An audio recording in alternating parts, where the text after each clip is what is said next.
प्यारे बहनों और भाइयों, मेरा नमस्कार स्वीकार हो। देखिए, आज हम आपके लिए विषय लाए हैं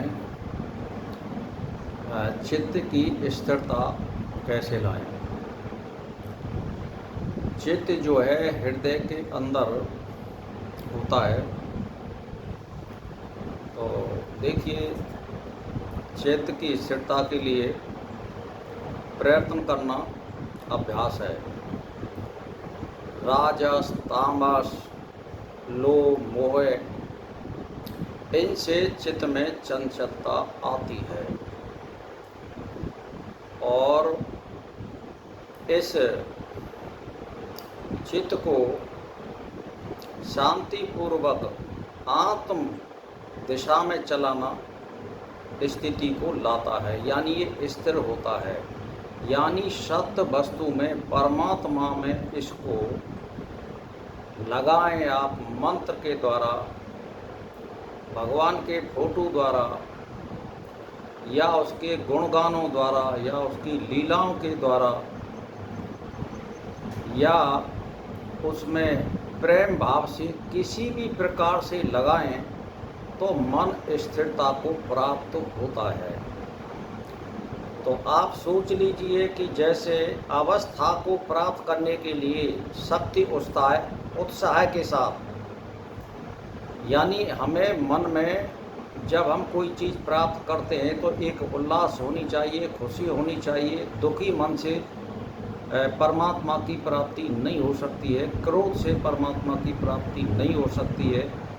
परमात्मा प्राप्ति के लिए श्रद्धा और विश्वास और प्रेम, ये तीनों चीज़ होना बहुत आवश्यक है। और फिर परमात्मा प्राप्ति बहुत सरल हो जाती है और पाप समाप्त होने के लिए फिर ज़्यादा समय की ज़रूरत नहीं है। यदि आप दीर्घकाल और निरंतर इस प्रकार करते रहो और वृत्ति बनाए रखी, तो देखिए, फल देना ना देना तो वो तो परमात्मा के बस की बात है। लेकिन मेरे जहाँ तक ख्याल है, वो चित्तवृत्ति निरोध एक ही जीवन में करने में समर्थ होगा और मोक्ष फिर ज़्यादा दूर नहीं है। ये इस तरह से अभ्यास किया जाता है जैसे आप मान के चलिए कि नियम और यम, आसन, प्राणायाम, प्रत्याहार, धारणा, ध्यान, समाधि एक अष्टांग योग के अंग हैं। इनका पालन करते हुए हम जो है अभ्यास करते हैं और मंत्र का जाप करते हैं। मैंने आपके लिए पहले ही सूत्र बता दिया था कि एक मंत्र होना चाहिए, एक इष्ट होना चाहिए, बार बार इसको नहीं बदलना चाहिए। तो इस तरह से मंत्र को भी नहीं बदलना चाहिए, इष्ट को भी नहीं बदलना चाहिए और नियत समय पर जाप करना चाहिए। तो फिर आपके कार्यों में कोई सफलता की गुंजाइश नहीं है, सफलता बहुत नज़दीक है।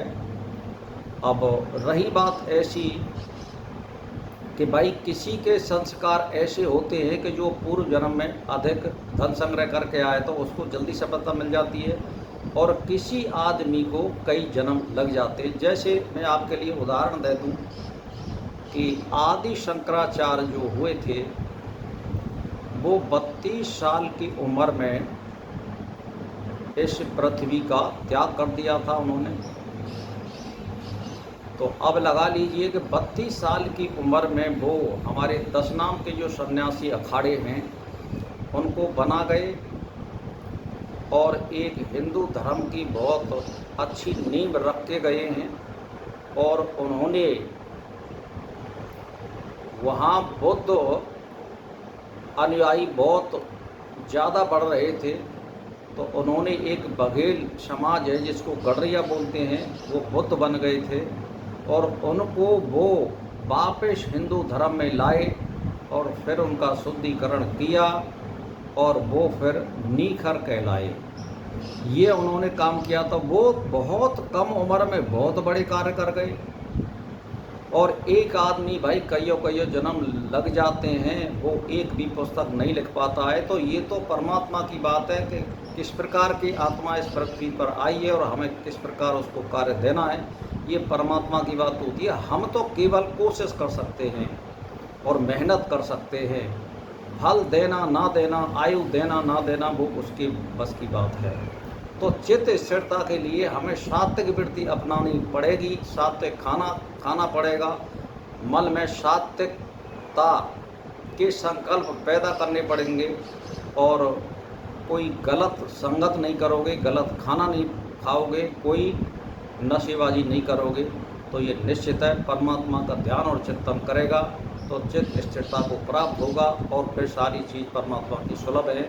आत्म साक्षात्कार भी सुलभ है, मोक्ष होना भी सुलभ है, इच्छाओं के रहित होना भी सुलभ है, माया मोह छोड़ना कोई ज़्यादा बड़ी बात नहीं। तो ये चित्त स्थिरता इस प्रकार आती है। जिसने चित्त को स्थिरता प्रदान कर दी है उसके लिए धर्म से संबंधित कोई कार्य असंभव नहीं है। तो भाई और बहनों, मेरा इसी के साथ नमस्कार स्वीकार।